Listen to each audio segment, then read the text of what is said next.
2019. So I masuk pelakon juga, hosting, banyak lah. Dalam banyak-banyak bidang dalam sini, selain daripada modeling, apa lagi yang you rasa macam, oh, this is my passion? Hosting.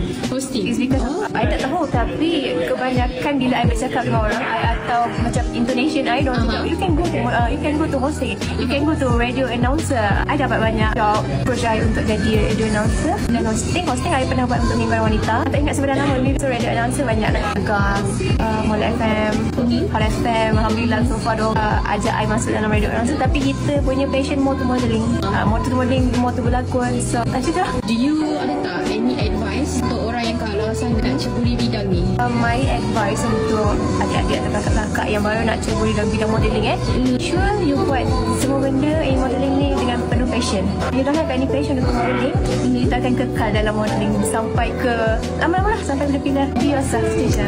Thank you.